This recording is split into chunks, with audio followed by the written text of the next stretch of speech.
Good day, everybody, and welcome to the Bible in a Year 2021. We are on day 335, reading through 1 Corinthians chapter 9, 10, and 11.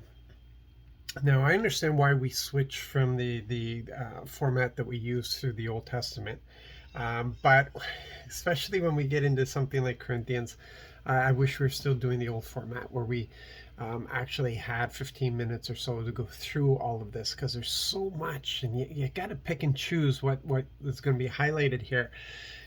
And in this case, it's what I want to point out, what I feel in my heart right now that the Spirit is saying, is concerning our attitude. How do you say this? We have such a business attitude in the church right now. And when we look at the kingdom and what has been set up in the kingdom, there are those who have been set aside to be teachers and preachers of the gospel, and they're supposed to be supported, and they're supposed to make their living. And let's refer to that way, make a living. Just as a farmer makes a living, just as a blacksmith makes a living, so those who are called to teachers and preachers and such are to make a living. Farmers make a living from what they do. Blacksmiths make a living from what they do. Painters make a living from what they do. And preachers and teachers, according to what Paul is teaching here, that it's a spiritual thing. It's a spiritual work. And they are supposed to be supported in this. So if you're receiving nourishment, if you're being fed by somebody who's teaching and preaching the word to you, you're supposed to support them. It's just like that. It has nothing to do with people taking advantage or people trying to get rich off of the gospel. There's some abuses, but people in the welfare system, when I worked in that area, there might be 5-6% of the people that may have abused the system. But what are you going to do? Are you going to take away everything from those who from those who are legitimate because of a small percentage that abused? Isn't it better to let that 6% get away with abuse, or to discover them doing that, than to punish everybody? And it's same thing with the gospel, with the preachers and the teachers. There may be some abuse there, but is it right in the kingdom to withhold support from the legitimate because there's a small percentage that may take advantage of people?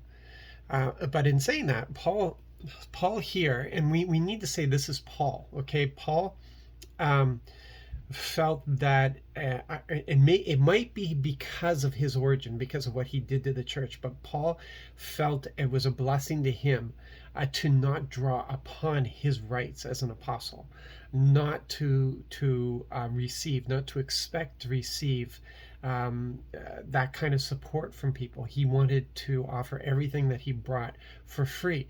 That doesn't mean you turn around and place that on everybody else, an expectation that everybody's going to do that for free. It's very hard for some people to be able to minister in a church and hold a side job. And Paul didn't do that all the time. He did that for a time with Priscilla and Aquila. And he does mention from time to time how he worked with his own hands to provide for himself. But it doesn't mean that he did it all the time. And it doesn't mean that he didn't receive any support. He's just saying that it was, for him, it was bragging rights. It's not the right term, but you know what I mean. For him, he wanted to feel that he was making a sacrifice. It was his offering to the Lord, an offering of love, that he was doing this. But what really struck me is when he talked about, he wasn't doing this voluntarily. He was doing this because he was obligated to do this. See, when you're called, it's not like you have any other choice. It was always said to me, if you feel that you could go and do anything else, then go and do that thing.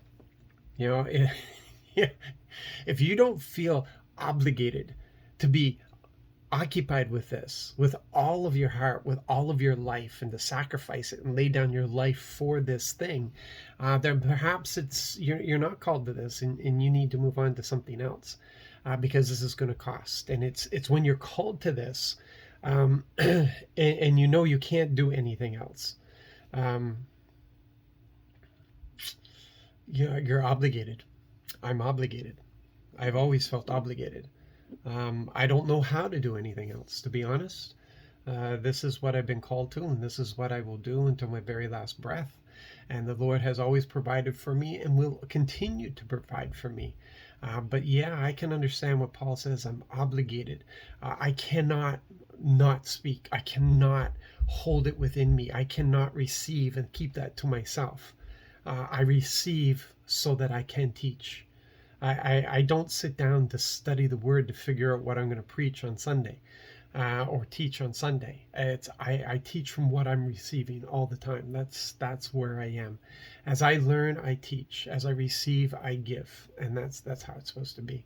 So I fully understand what Paul is talking about, being obligated, um, to give the word, to share, to teach. Anyway, I'm going to leave that there with you. It's a good portion of scripture to read through and work out for yourself and where you are in all these things. You guys be blessed, be encouraged. We'll see you tomorrow.